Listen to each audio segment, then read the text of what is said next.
আচ্ছা বাবা, একটা সম্পর্ককে কিভাবে এগিয়ে নিয়ে যাব? দারুণ প্রশ্ন। একটা সম্পর্ককে এগিয়ে নিয়ে যেতে হলে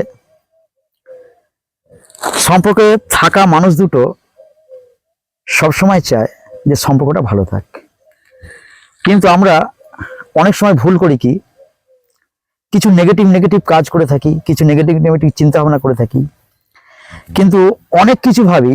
সম্পর্কে থাকা মানুষটাকে যত্ন করি, সম্পর্কে থাকা মানুষটাকে প্রায়োরিটি দিই, সম্পর্কে থাকা মানুষটাকে নিয়ে ঘুরতে যাই, কিন্তু এটা কেউ ভাবি না যে সম্পর্কটা যেটা আমাদের আছে সেটাকে টিকিয়ে রাখবো কি করে, সেটা আরো ভালো করে কি করে করা যায়। অর্থাৎ রিলেশনটার উপর প্রায়োরিটি আমরা কিভাবে দেব, কিভাবে সম্পর্কটাকে আরো বেশি গ্রো করব, বেশি এগিয়ে নিয়ে যাব, কিভাবে নিয়ে যাব। প্রথমত বলি, সম্পর্কে থাকে দুটো মানুষ, দুটো মানুষেরই কিন্তু সমান এফোর্ট থাকা দরকার, সমান দায়িত্ব থাকা দরকার যে সম্পর্কটা কিভাবে আমাদের আরো ভালো হবে। বেশিরভাগ সম্পর্কে, বেশিরভাগ রিলেশনে ওয়ান সাইডেড ভালোবাসা দেখা যায়, মানে এক পক্ষ একটু বেশি ভালোবাসবে আর এক পক্ষ একটু কম ভালোবাসবে। এটা বেশিরভাগ রিলেশনে দেখা যায়, এবং এইসব রিলেশনে কি হয়, যে বেশি ভালোবাসে তাকে কিন্তু কষ্টটা বেশি পেতে হয়, তাকে সমস্ত চাপ তার উপর এসে পড়ে, তার সমস্ত দিক দিয়ে কখনো কখনো তাকে অবহেলিত হতে হয়। কিন্তু সম্পর্কে থাকা মানুষ যদি দুজন সমান এফোর্ট দেয়, যদি অরিজিনাল তাদের মধ্যে একটা ভালোবাসা থাকে, সমান এফোর্ট থাকে, তাহলে এই ভাবনাটা করার দরকার নেই যে কিভাবে সম্পর্কটা আমরা এগিয়ে নেব, সম্পর্ক আপনা আপনিই চলবে। কিন্তু যদি ওয়ান সাইডেড ভালোবাসা হয়, অর্থাৎ একজন বেশি ভালোবাসবে, একজন একটু কম ভালোবাসবে, এরকম যদি হয়, তাহলে ব্যাপারটা চিন্তা ভাবনা আছে, সম্পর্কটাকে গ্রো করতে হবে, সম্পর্কটাকে আমাকে এগিয়ে নিয়ে যেতে হবে। তখন অনেকগুলো ওয়ে আছে, ওইগুলোর মধ্যে একটা হচ্ছে, সম্পর্কে থাকা মানুষ, যে সামনে মানুষটা আছে তাকে প্রায়োরিটি কম দিতে হবে, যেটা আমি আগে ভিডিও বলেছিলাম। তাকে বেশি প্রায়োরিটি দিলে হবে না, প্রায়োরিটি দিতে হবে সম্পর্কের উপর। এবং সম্পর্কের মধ্যে ছোটখাটো খুঁটিনাটি কিছু খুঁত থেকে যায়, যে খুঁতটাকে হাইলাইট করলে হবে না। দুজনের মধ্যে একটা আলোচনা, আলাপ, কথা বলে ব্যাপারটাকে মিটিয়ে নিতে হবে, এটা 1 নম্বর পয়েন্ট। 2 নম্বর পয়েন্ট হচ্ছে কথা বলা।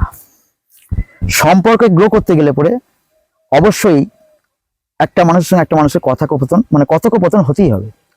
কথা বলাটা একটা বিরাট হাতিয়ার, খুব ইম্পর্টেন্ট।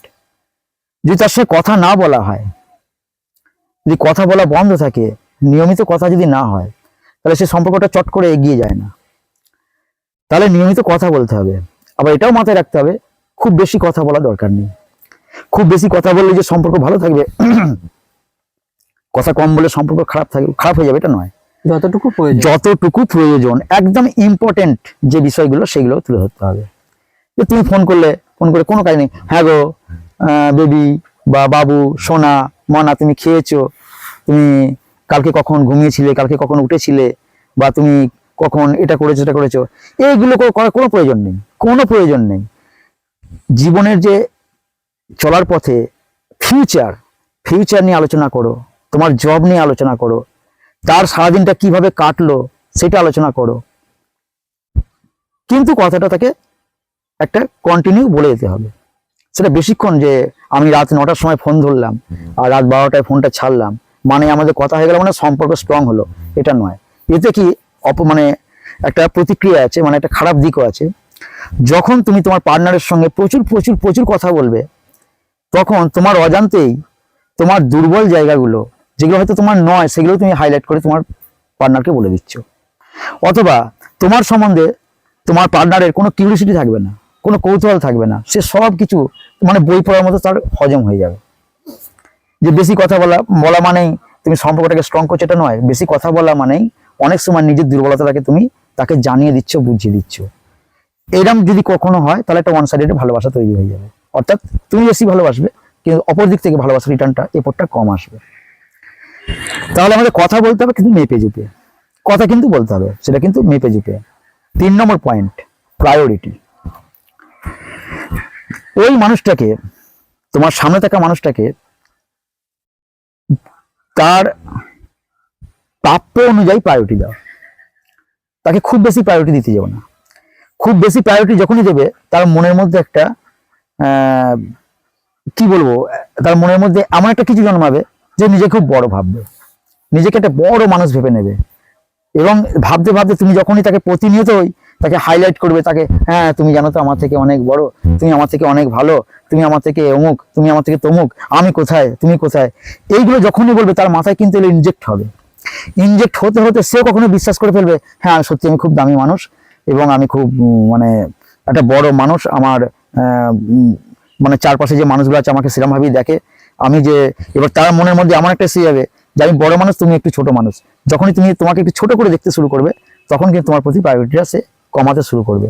এবং তার চারপাশে যে মানুষগুলো আছে বা নতুন কোনো মানুষ যদি উঁকি ঝুঁকি মারে তার জীবনে, সে কিন্তু অ্যাকসেপ্ট করে নিতে পারে, কারণ তোমাকে অযোগ্য ভেবে নেবে। অতএব তাকে বড় করে দেখানোর কিছু নেই। এর আগে একটা ভিডিও বলেছিলাম যে কাউকে সুপিরিয়র করবে না। কোনো মানুষ কিন্তু যে তুমি ছোট সে বড় এটা কখনো ভাববে না। সে দেখতে সুন্দর হোক যাই হোক, আমি একটা আগে ভিডিও বলেছিলাম, তাতে তার কোনো কৃতিত্ব নেই, সেটা সৃষ্টিকর্তার কৃতিত্ব। এটা না, তাকে প্রায়োরিটি দাও মেপে ঝুপে প্রায়োরিটি দাও। কম প্রায়োরিটি দিতে বলিনি, বেশিও দিতে বলিনি, একটা ব্যালেন্সে প্রায়োরিটি দাও। 4 নম্বর পয়েন্ট, সব থেকে ইম্পর্টেন্ট যেটা, সেটা হচ্ছে একে অপরকে মূল্যায়ন করা, একে অপরের প্রতি বোঝাপড়া করা। তোমার পার্টনারকে তুমি যতক্ষণ তোমার অন্তর থেকে হৃদয় দিয়ে বোঝার চেষ্টা করবে, আর সেও যখন তোমাকে একটু বোঝার চেষ্টা করবে, এরকমটা যদি চিন্তা ভাবনা দুজনের পক্ষেই থাকে, তাহলে কিন্তু সেখানে সম্পর্কটা অবভিয়াসলি স্ট্রং হবে, রিলেশনটা স্ট্রং হবে। আর যদি ওয়ান সাইডের ভালোবাসা হয়, তাহলে তোমাকে সবসময় খেয়াল রাখতে হবে